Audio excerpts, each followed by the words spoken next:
Hey guys, Lord Naren White here, the Holy Ghost, the one true God. Back with you with the next video in my series, reading Dracula by Bram Stoker. Without further ado, returning to Dracula as read by Lord Naren White. Strange that it never struck me that the very next house might be the Count's hiding place.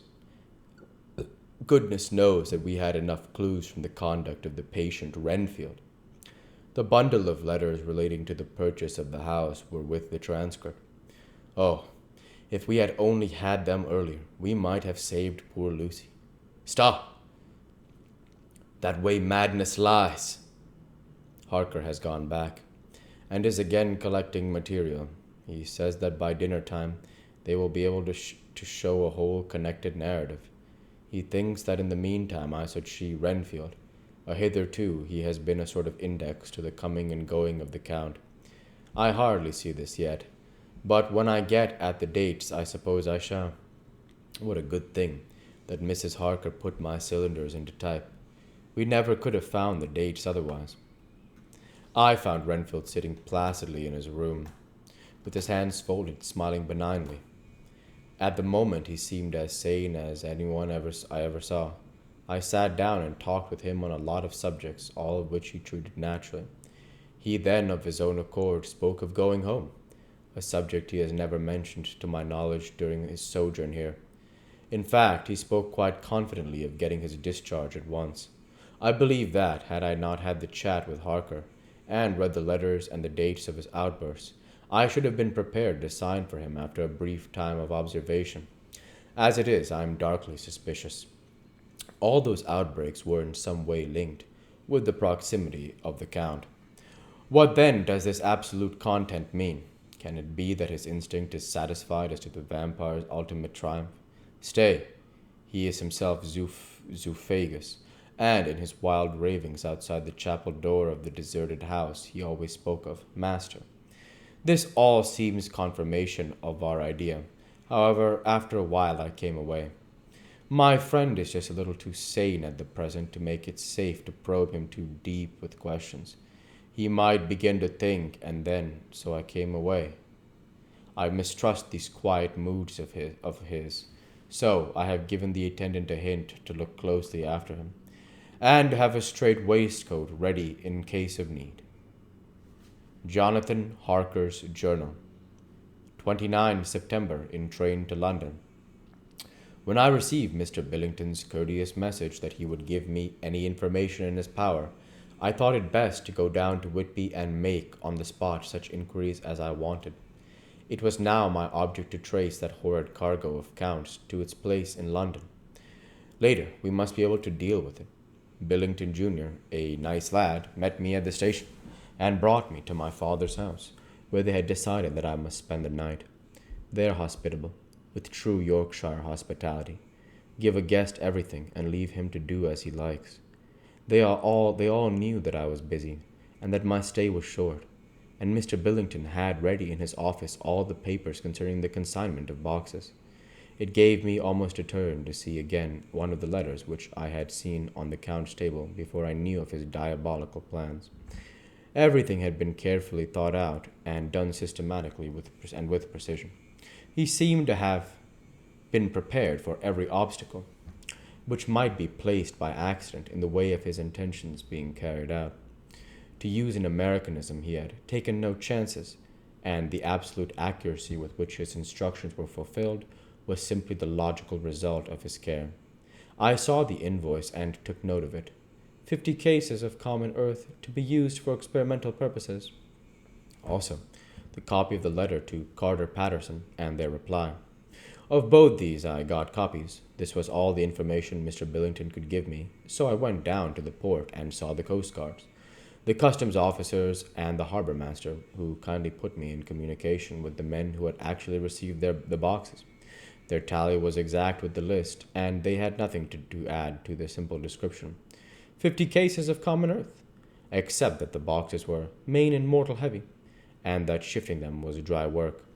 One of them added that it was hard lines that there wasn't any gentleman, such as like yourself, squire, to show some sort of appreciation of their efforts in a liquid form.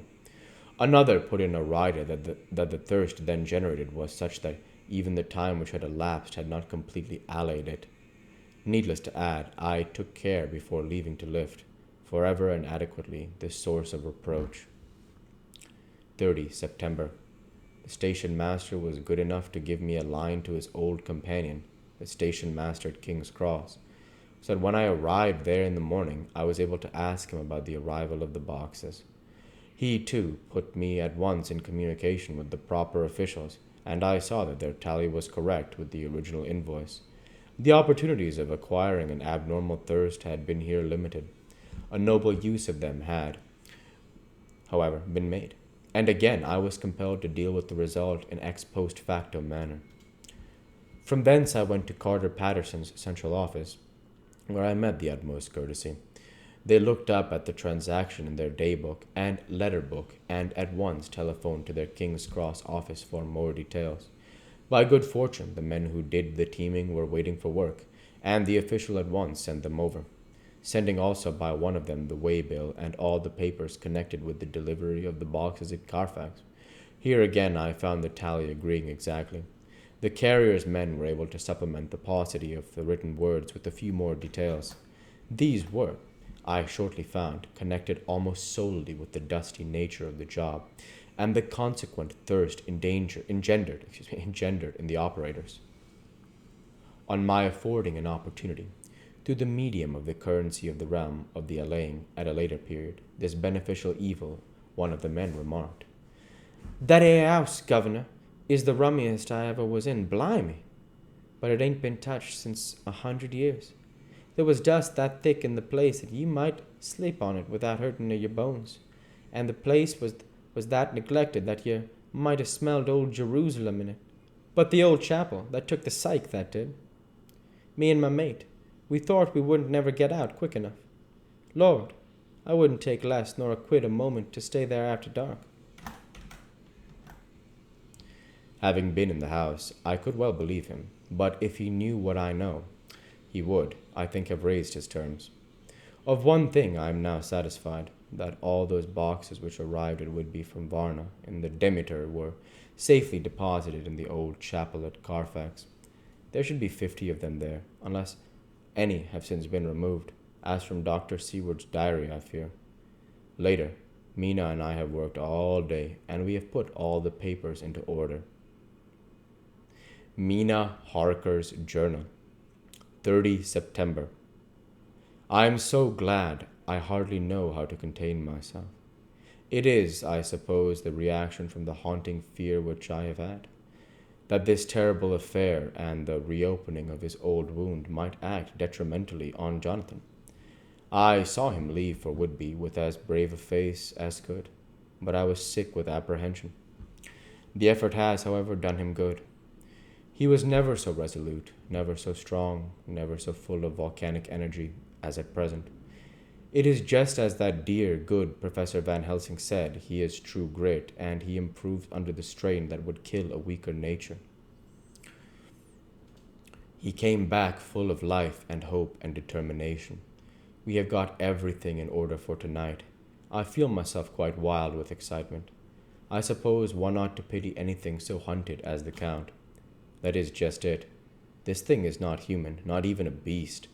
To read Dr. Seward's account of poor Lucy's death and what followed is enough to dry up the springs of pity in one's heart. Later, Lord Godalming and Mr. Morris arrived earlier than we expected. Dr. Seward was out on business and had taken Jonathan with him, so I had to see them. It was to me a painful meeting, for it brought back all poor dear Lucy's hopes only a few months ago. Of course, they heard Lucy speak of me, and it seemed that Dr. Van Helsing, too, had been quite blowing my trumpet, as Mr. Morris expressed it. Poor fellows. Neither of them is aware that I know all the proposals they made to Lucy.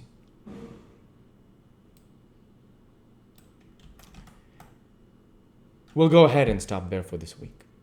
As usual, I want to say thank you for watching, and I hope you enjoyed. Please, like, comment, and subscribe, as it greatly helps the channel. Light be with you all. Take care, and thanks again.